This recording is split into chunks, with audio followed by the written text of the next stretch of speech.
Chapter 11. And the Lord spoke to Moses and Aaron, saying to them, Speak to the people of Israel, saying, These are the living things that you may eat among all the animals that are on the earth. Whatever parts the hoof, and is cloven-footed, and chews the cud among the animals, you may eat. Nevertheless, among those that chew the cud or part the hoof, you shall not eat these. The camel, because it chews the cud, but does not part the hoof, is unclean to you. And the rock badger, because it chews the cud, but does not part the hoof, is unclean to you. And the hare, because it chews the cud, but does not part the hoof, is unclean to you. And the pig, because it parts the hoof and is cloven-footed, but does not chew the cud, is unclean to you. You shall not eat any of their flesh, and you shall not touch their carcasses, they are unclean to you. These you may eat of all that are in the waters. Everything in the waters that has fins and scales, whether in the seas or in the rivers, you may eat. But anything in the seas or the rivers that has not fins and scales, of the swarming creatures in the waters and of the living creatures that are in the waters, is detestable to you. You shall regard them as detestable, you shall not eat any of their flesh, and you shall detest their carcasses. Everything in the waters that has not fins and scales is detestable to you. And these you shall detest among the birds. They shall not be eaten, they are detestable: the eagle, the bearded vulture, the black vulture, the kite, the falcon of any kind, every raven of any kind, the ostrich, the nighthawk, the seagull, the hawk of any kind, the little owl, the cormorant, the short-eared owl, the barn owl, the tawny owl, the carrion vulture, the stork, the heron of any kind, the hoopoe and the bat. All winged insects that go on all fours are detestable to you. Yet among the winged insects that go on all fours you may eat those that have jointed legs above their feet, with which to hop on the ground. Of them you may eat the locust of any kind, the bald locust of any kind, the cricket of any kind, and the grasshopper of any kind. But all other winged insects that have 4 feet are detestable to you. And by these you shall become unclean. Whoever touches their carcass shall be unclean until the evening, and whoever carries any part of their carcass shall wash his clothes and be unclean until the evening. Every animal that parts the hoof, but is not cloven-footed, or does not chew the cud, is unclean to you. Everyone who touches them shall be unclean. And all that walk on their paws among the animals that go on all fours are unclean to you. Whoever touches their carcass shall be unclean until the evening, and he who carries their carcass shall wash his clothes and be unclean until the evening. They are unclean to you. And these are unclean to you among the swarming things that swarm on the ground: the mole rat, the mouse, the great lizard of any kind, the gecko, the monitor lizard, the sand lizard, and the chameleon. These are unclean to you among all that swarm. Whoever touches them when they are dead shall be unclean until the evening. And anything on which any of them falls when they are dead shall be unclean, whether it is an article of wood, or a garment, or a skin, or a sack, any article that is used for any purpose. It must be put into water, and it shall be unclean until the evening, then it shall be clean. And if any of them falls into any earthenware vessel, all that is in it shall be unclean, and you shall break it. Any food in it that could be eaten, on which water comes, shall be unclean. And all drink that could be drunk from every such vessel shall be unclean. And everything on which any part of their carcass falls shall be unclean. Whether oven or stove, it shall be broken in pieces. They are unclean and shall remain unclean for you. Nevertheless, a spring or a cistern holding water shall be clean, but whoever touches a carcass in them shall be unclean. And if any part of their carcass falls upon any seed grain that is to be sown, it is clean. But if water is put on the seed and any part of their carcass falls on it, it is unclean to you. And if any animal which you may eat dies, whoever touches its carcass shall be unclean until the evening. And whoever eats of its carcass shall wash his clothes and be unclean until the evening. And whoever carries the carcass shall wash his clothes and be unclean until the evening. Every swarming thing that swarms on the ground is detestable, it shall not be eaten. Whatever goes on its belly, and whatever goes on all fours, or whatever has many feet, any swarming thing that swarms on the ground, you shall not eat, for they are detestable. You shall not make yourselves detestable with any swarming thing that swarms, and you shall not defile yourselves with them and become unclean through them. For I am the Lord your God. Consecrate yourselves therefore, and be holy, for I am holy. You shall not defile yourselves with any swarming thing that crawls on the ground. For I am the Lord who brought you up out of the land of Egypt to be your God. You shall therefore be holy, for I am holy. This is the law about beast and bird and every living creature that moves through the waters and every creature that swarms on the ground, to make a distinction between the unclean and the clean, and between the living creature that may be eaten and the living creature that may not be eaten. Chapter 12. The Lord spoke to Moses, saying, Speak to the people of Israel, saying, If a woman conceives and bears a male child, then she shall be unclean 7 days. As at the time of her menstruation, she shall be unclean. And on the 8th day, the flesh of his foreskin shall be circumcised. Then she shall continue for 33 days in the blood of her purifying. She shall not touch anything holy nor come into the sanctuary until the days of her purifying are completed. But if she bears a female child, then she shall be unclean 2 weeks, as in her menstruation. And she shall continue in the blood of her purifying for 66 days. And when the days of her purifying are completed, whether for a son or for a daughter, she shall bring to the priest at the entrance of the tent of meeting a lamb a year old for a burnt offering, and a pigeon or a turtle dove for a sin offering. And he shall offer it before the Lord and make atonement for her. Then she shall be clean from the flow of her blood. This is the law for her who bears a child, either male or female. And if she cannot afford a lamb, then she shall take 2 turtle doves or 2 pigeons, one for a burnt offering, and the other for a sin offering. And the priest shall make atonement for her, and she shall be clean. Chapter 13. The Lord spoke to Moses and Aaron, saying, When a person has on the skin of his body a swelling or an eruption or a spot, and it turns into a case of leprous disease on the skin of his body, then he shall be brought to Aaron the priest, or to one of his sons the priests, and the priest shall examine the diseased area on the skin of his body. And if the hair in the diseased area has turned white, and the disease appears to be deeper than the skin of his body, it is a case of leprous disease.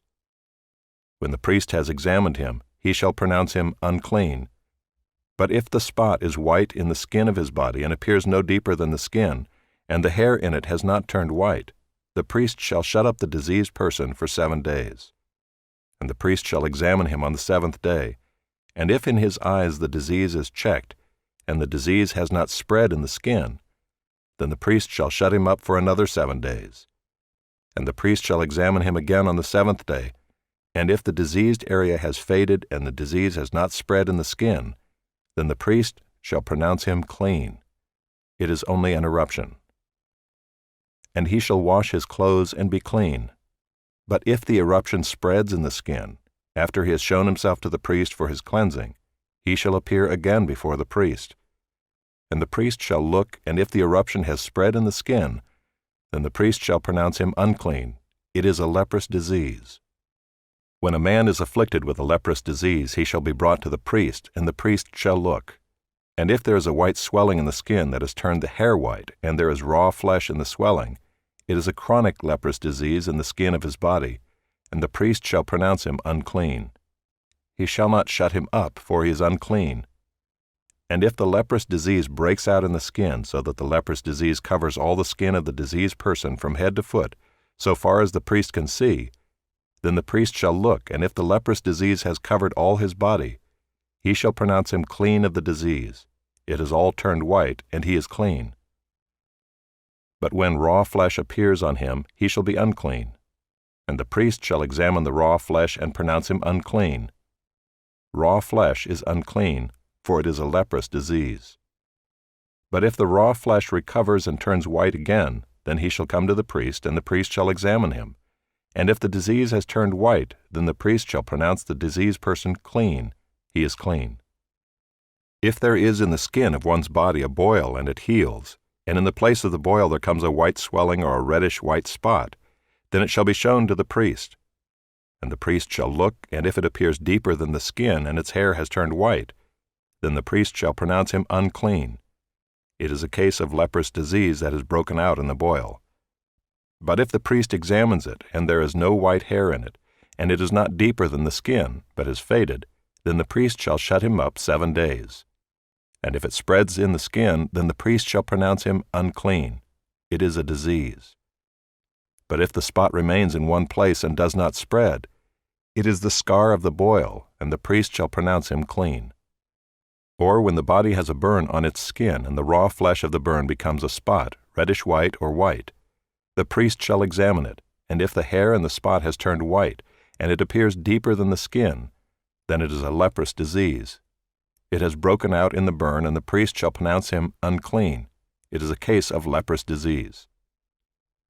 But if the priest examines it, and there is no white hair in the spot, and it is no deeper than the skin, but has faded, the priest shall shut him up 7 days, and the priest shall examine him the 7th day.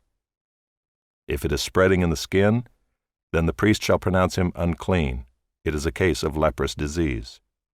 But if the spot remains in one place and does not spread in the skin, but has faded, it is a swelling from the burn, and the priest shall pronounce him clean, for it is the scar of the burn. When a man or woman has a disease on the head or the beard, the priest shall examine the disease, and if it appears deeper than the skin, and the hair in it is yellow and thin, then the priest shall pronounce him unclean. It is an itch, a leprous disease of the head or the beard. And if the priest examines the itching disease, and it appears no deeper than the skin, and there is no black hair in it, then the priest shall shut up the person with the itching disease for 7 days. And on the 7th day the priest shall examine the disease. If the itch has not spread, and there is in it no yellow hair, and the itch appears to be no deeper than the skin, then he shall shave himself, but the itch he shall not shave. And the priest shall shut up the person with the itching disease for another 7 days.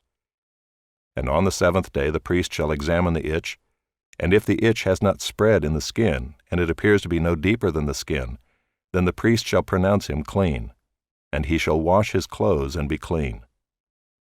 But if the itch spreads in the skin after his cleansing, then the priest shall examine him, and if the itch has spread in the skin, the priest need not seek for the yellow hair, he is unclean.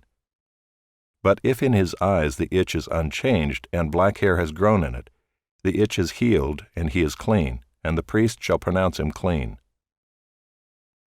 When a man or a woman has spots on the skin of the body, white spots, the priest shall look, and if the spots on the skin of the body are of a dull white, it is leukoderma that is broken out in the skin. He is clean. If a man's hair falls out from his head, he is bald. He is clean. And if a man's hair falls out from his forehead, he has baldness of the forehead. He is clean. But if there is on the bald head or the bald forehead a reddish-white diseased area, it is a leprous disease breaking out on his bald head or his bald forehead. Then the priest shall examine him, and if the diseased swelling is reddish-white on his bald head or on his bald forehead, like the appearance of leprous disease in the skin of the body, he is a leprous man, he is unclean. The priest must pronounce him unclean, his disease is on his head. The leprous person who has the disease shall wear torn clothes and let the hair of his head hang loose, and he shall cover his upper lip and cry out, "Unclean, unclean." He shall remain unclean as long as he has the disease. He is unclean. He shall live alone. His dwelling shall be outside the camp. When there is a case of leprous disease in a garment, whether a woolen or a linen garment, in warp or woof of linen or wool, or in a skin or in anything made of skin, if the disease is greenish or reddish in the garment, or in the skin or in the warp or the woof or in any article made of skin, it is a case of leprous disease, and it shall be shown to the priest. And the priest shall examine the disease and shut up that which has the disease for 7 days. Then he shall examine the disease on the 7th day. If the disease has spread in the garment, in the warp or the woof, or in the skin, whatever be the use of the skin, the disease is a persistent leprous disease, it is unclean. And he shall burn the garment, or the warp or the woof, the wool or the linen, or any article made of skin that is diseased, for it is a persistent leprous disease. It shall be burned in the fire. And if the priest examines, and if the disease has not spread in the garment, in the warp or the woof, or in any article made of skin, then the priest shall command that they wash the thing in which is the disease, and he shall shut it up for another 7 days. And the priest shall examine the diseased thing after it has been washed. And if the appearance of the diseased area has not changed, though the disease has not spread, it is unclean. You shall burn it in the fire, whether the rot is on the back or on the front. But if the priest examines, and if the diseased area has faded after it has been washed, he shall tear it out of the garment or the skin or the warp or the woof. Then if it appears again in the garment, in the warp or the woof, or in any article made of skin, it is spreading. You shall burn with fire whatever has the disease. But the garment or the warp or the woof, or any article made of skin from which the disease departs when you have washed it, shall then be washed a second time and be clean.